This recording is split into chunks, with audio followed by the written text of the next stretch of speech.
আসসালামু আলাইকুম। আজ আপনাদের সাথে শেয়ার করব খুবই সিম্পল একটা রেসিপি। মাছের মাথা দিয়ে আলু রান্না করে দেখাবো। আলু কিন্তু আমরা সবাই পছন্দ করি।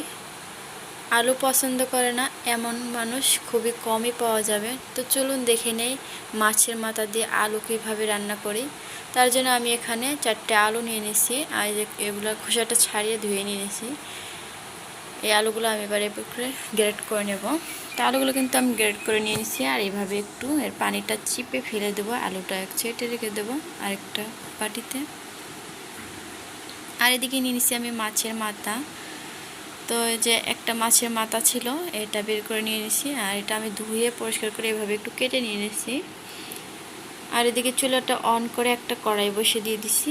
কড়াইয়ে প্রথমে দিয়ে দিলাম সরিষার তেল, দিয়ে দিলাম ফোড়নের জন্য 2টা শুকনো মরিচ, আস্ত কয়েকটা জিরা, আর দিয়ে দিলাম রসুন কুচি অল্প কয়েকটা। তো এগুলো হালকা কিছুক্ষণ ভেজে নেওয়া হয়ে গেলে এখানে হলুদের গুঁড়া, ধনিয়ার গুঁড়া দিয়ে মাছটা দিয়ে দেব। মাছটা একটু এপিট উপিট করে মশলাটার সাথে একটু মিশিয়ে নেব, আর দিয়ে দেব লবণ। লবণটা দেওয়ার পর আবারও নাড়াচাড়া করে মিশিয়ে নেব। আর এখানে দিয়ে দেবো আমি বেশ কিছুটা পেঁয়াজ কুচি। এবারে মাছের মাথার সঙ্গে পেঁয়াজটা আমি এবারে একটু লালচে কালার করে ভেজে নেব। এতে করে পেঁয়াজটাও ভাজা হয়ে যাবে, আমার মাছটাও ভাজা হয়ে যাবে। আমি কিন্তু কিছুক্ষণ পরপর নাড়াচাড়া করে এগুলো ভেজে নিচ্ছি। এই রান্নাতে কিন্তু তেমন বেশি কোনো মশলাই লাগে না, খুবই কম মশলায় রান্নাটা করা যায়, খেতে ভীষণ ভালো লাগে।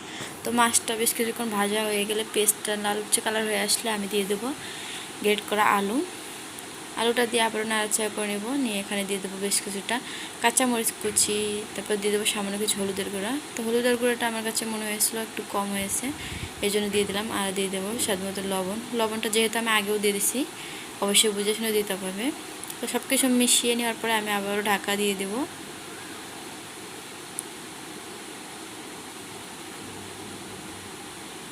ঢাকা দিয়ে 2 থেকে 3 মিনিট রান্না করার পর ঢাকাটা খুলে আমি এভাবে একটু নাড়াচাড়া করে নিচ্ছি।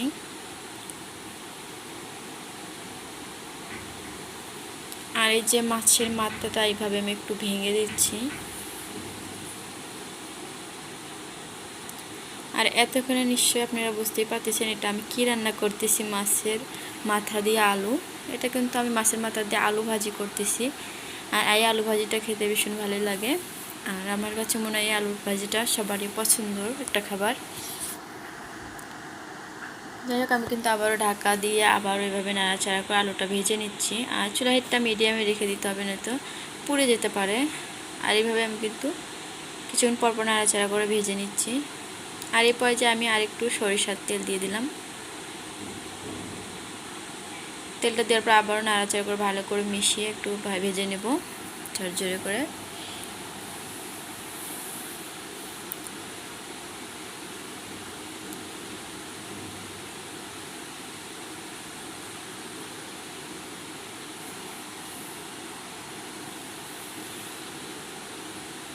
আমি কিন্তু এভাবে কিছুক্ষণ পরপর নাড়াচাড়া করে নিচ্ছি, যেহেতু একটা আলু ভাজি করব, নয়তো নিচে থেকে লেগে যেতে পারে।